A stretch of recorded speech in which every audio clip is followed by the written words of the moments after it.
Hey everyone, this is Bobo. I'm out here in beautiful Upper Michigan between storms. It's dried out a little bit, give me a chance to shoot my pistol with a new part in it, and that part is a stainless steel guide rod from Stainless Steel Guide Rods. Their website is ssguiderods.com. In here, because I already have it installed in my pistol, is the factory assembly. This Allen wrench did not come with it, it's my own. But anyway, I've already got it installed, have not shot it yet, and that's the purpose of this video, is to make sure that the pistol fires, feeds, ejects, everything with no problems, just like it has from day one. I have about 400 plus rounds through the pistol. It's a Smith & Wesson M&P 40 Shield. The only thing prior to today that I did to it was this Pachmayr grip glove and metal striker cover plate. Other than that, prior to right now, everything was factory, including the recoil spring assembly. I did have some issues with it to start out with. When I bought this pistol brand new in the box, it would not rack all the way back. No matter how hard I tried, no matter how hard the guy at the gun counter tried, and even his manager at the gun shop, could not rack it back.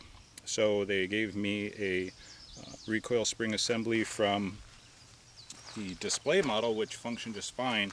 Put it in my new pistol, it functioned just fine. So no doubt there was something wrong with the factory recoil spring assembly. Either as the whole unit or a spring, the secondary spring, whatever. But either way, it was defective. Since then, the gun has been flawless. I have not had any problems with it at all. Don't have problems rack and slide, anything like that. But it's always been in the back of my mind that the recoil spring assembly from the factory is not what I like. I felt that it could be better. So I started looking for options. Stainless Steel Guide Rods has an option. It converts the dual stage recoil spring assembly into a single stage. It only uses the large spring. It does away with the secondary small spring. But anyway, before I start carrying this, I want to make sure it shoots just as well as it did before. So the ammo that I know runs in this pistol, because I've shot each one of these, is American Eagle ball ammo. I've shot this in both the 180 grain and the 165. Functions reliably. I've shot the Barnes TAC XPD rounds in it just fine. These are actually the really light shooting personal defense rounds. And the Federal Premium HST. These are 180 grain personal defense rounds. So all these three function reliably. Today I'm going to shoot one mag of the American Eagle that I know functions properly. See, I'll actually try for some precision on this little target here. It's down 7 yards. And then after that, I'm just going to go through the ammo. I'm going to try this other brand that I have on hand, Remington UMC in 180 grain ball ammo. Rip through a couple of mags of that. And then I'm going to go ahead and shoot the Federal HST and the TAC XPD, and then I've also got a box of this stuff that I'm going to try new today. Federal Premium 165 grain HydroShock. This bullet actually has a profile that I'm curious as to if it's going to function reliably, and of course, being a self-defense round, I want to make sure that it does before I carry it. But as you can see, compared to the TAC XPD, which has sort of a roundish profile around the outer portion of it, this HydroShock one has a coned profile. It's flat on the side, so we'll give that a go today and see how it works. But the pistol here is dry. I shot it last about a month ago, put a box through it, have not cleaned it since, and prior to that, it was clean, but I've been carrying it every day all day long, and it is dry. There is no lube in here at all. So I guess we'll put this to the test and see how well it functions. Just to show you that this is not the factory recoil spring assembly in here. It is the stainless steel guide rod from Stainless Steel Guide Rods. But one thing I did notice, I'll point that out right away, is because it does away with the dual spring design, it does, you can feel it already, rack a lot easier. A lot less force or pressure is needed to rack the slide. So if there's some of you out there that want a lighter spring, maybe this will work out, but it's all going to depend upon this gun shooting reliably with this new guide rod in it. Because if it doesn't, I'm going to swap it right out. I brought the old one with me. I brought tools. If it does not function 100% reliable, I will toss it right on camera. So let's see how this goes. I got 3 extended mags here. I'm going to load them up with the ammo that I know shoots well. And that's the American Eagle ball ammo. And we'll just go ahead and put, looks like I have 6 rounds here left of that. Yep, 6 rounds. We'll go ahead and put it on this target 7 yards away and see how it does.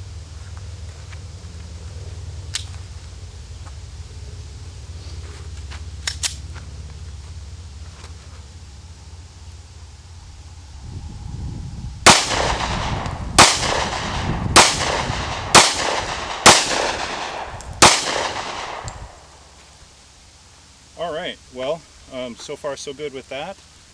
Rather than talk a whole lot, I will just say one thing, that the pistol does not feel any different as far as felt recoil or muzzle flip or anything like that with the rounds that I'm used to. So we'll go ahead and rip off a couple of mags of this Remington UMC ball ammo. Just bear with me while I just load these up real quick. And we'll load both of these 7-round mags to capacity.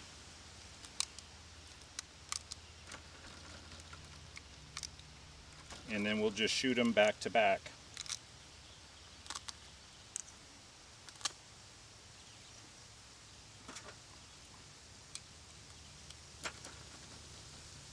Not real concerned with accuracy here, just reliability. I don't want any problems at all, because I have not had any problems at all with this pistol. Carried it every day since the day I bought it, December of last year, and it has not given me any problems. So go ahead and rip off these 2 mags.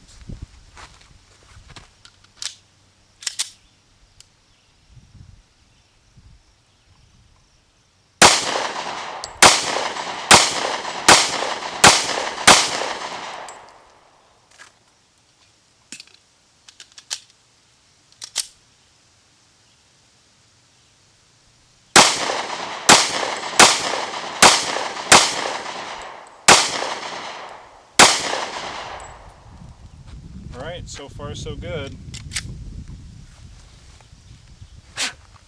Put a little dirt on the ground here and some sand. So, Remington UMC is going good. I guess we'll switch right over to the other ammo and then just shoot the rest of the ball ammo later. And I'm going to load up the TAC XPD rounds, which, as I said, function just fine in this pistol with the factory spring in it. So we'll load it up here and see how these do. 7 rounds of TAC XPD.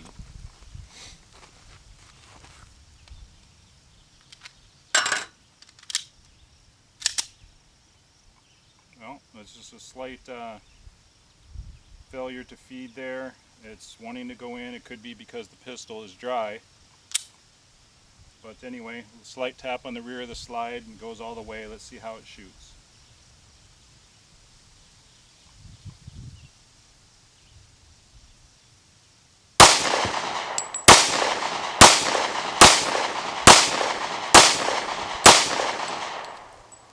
Alright, shoots just like before. Let's load up the other rounds that I know function just fine here. And that's the Federal Premium HST personal defense rounds.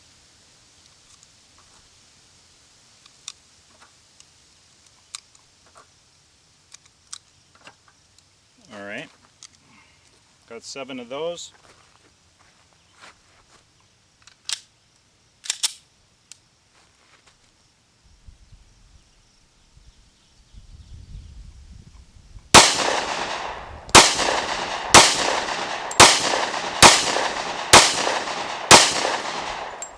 Well, those definitely bark. There's more felt recoil with those than the other ones that I've shot today.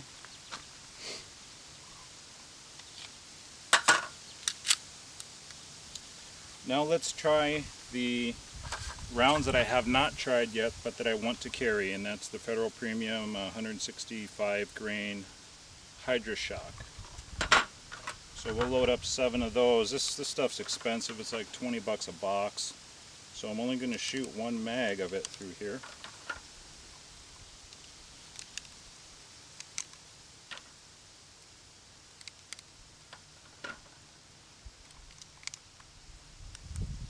Alright, let's see how this goes.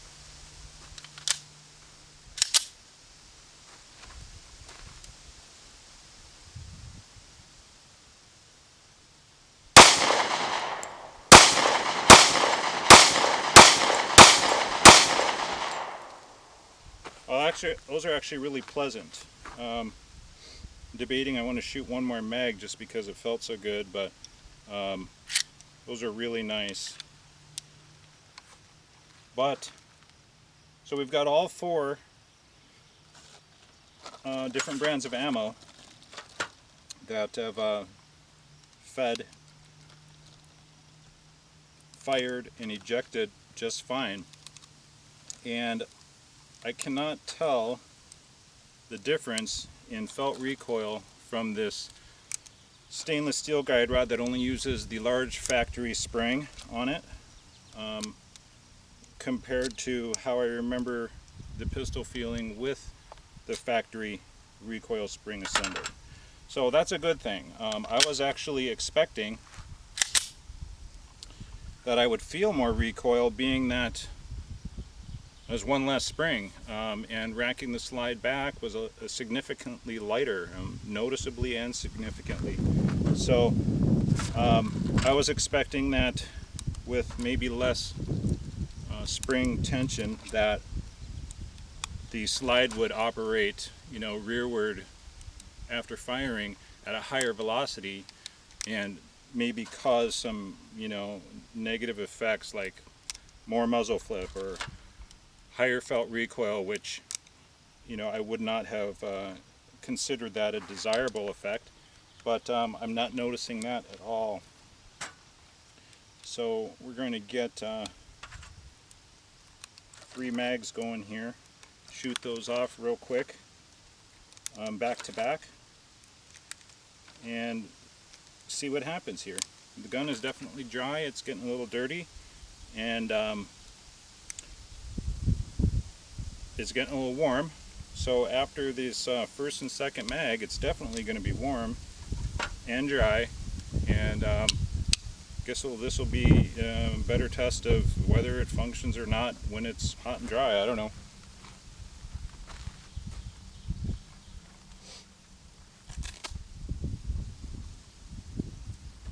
So we'll go ahead and shoot 3 7-round mags all in a row.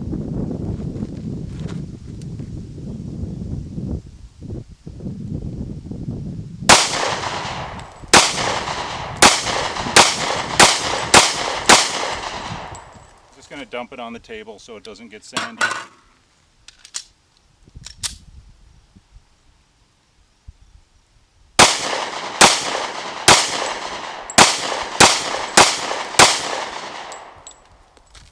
Last mag here.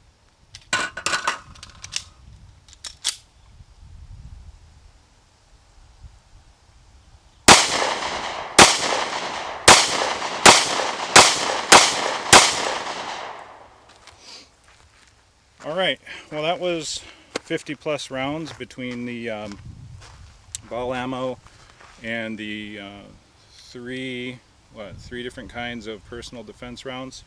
And aside from the one failure to feed upon my releasing the mag, I'm not considering that an issue because I did possibly ride the slide slightly when I released it. And as you saw, all it took was just a little slight tap on it to feed the round. It wasn't actually jammed. But happy with this. This is a true captured recoil spring assembly. I know the factory one was supposed to be, but I'm sure a lot of you guys, my pistol and from others that I've read, the forward portion of the spring here at the end was coming off. The end of it would hang over the edge of what was supposed to retain it and consider it captured, but it was not doing that. This has a washer that goes onto the guide rod, and then it has a screw button head socket type that retains the washer. The washer is actually larger diameter than the end of the factory piece. So this is what was retaining the factory piece. The washer that goes on the end of the spring here under the screw is in larger diameter, so it's truly a captured recoil spring assembly with the stainless steel guide rods part for the M&P Shield, as opposed to the factory one, which disappointingly when I was installing it, all I had to do, didn't even need a tool, was get my thumbnail under the end of it and just go like this, and it came right off. So I don't know if you can truly call that a captured recoil spring assembly or not, but now it is truly captured. The pistol fires excellent, 100% reliable. I'm going to carry it with complete confidence now, and peace of mind. I no longer have to worry about that recoil spring assembly, the factory one, giving me thoughts about how this pistol was when I bought it brand new, having that problem. I don't have to worry about it anymore. I don't get paid, or I don't have an endorsement from these people, but it was the only option out there that I could find aftermarket that would address the issue that I was having with this. So anyway, if you guys are interested in it, it does not cost a lot compared to some of the upgrades that people do to pistols that I've even done in the past. Go ahead and look them up at ssguiderods.com. They would like you to send in your factory assembly, the entire unit, so they can swap the spring and send you back their assembly that's just ready to install. I happened to place the order without sending my spring in, and I received a phone call, and the person on the other line asked me if I wanted to install it myself. I said yes. I didn't want to have my everyday carry pistol down for any amount of time, so I continued to carry it as it was factory until this came in, and then some simple instructions to put it together, and that was it. So I know I talk a lot, but there you have it. Like I said, if this would have caused me any problems at all during this 50 or so rounds, I was going to pull the spring out of there, toss the rod, put the factory one back together, and just deal with it. But it didn't cause any problems. As you can see, everything was fine. Make your own judgments as to recoil and that sort of thing based upon what you saw with the different bullets. As I said, the ones that felt the most powerful to me had the most felt recoil were the Federal Premium HSTs. The lightest recoiling were the Barnes Tac X PD, and of course ball ammo is ball ammo. So and I'm out of it. So I'm done shooting for today. Take one quick look at the target in case anybody cares.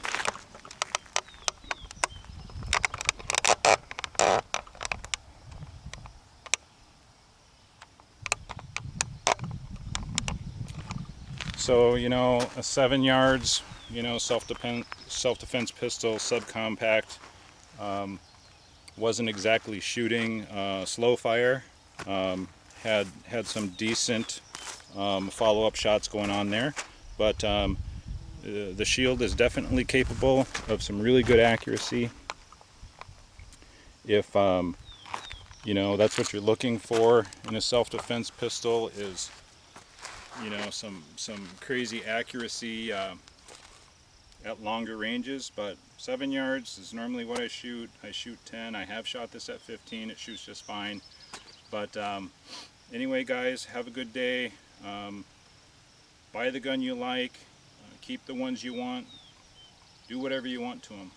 But bottom line is, carry what you know and what you feel confident with, what gives you peace of mind, what you can trust and depend your life upon, self-defense or defense of your family, however you want to look at it. But be safe out there, be prepared to defend yourself, and be willing to do it.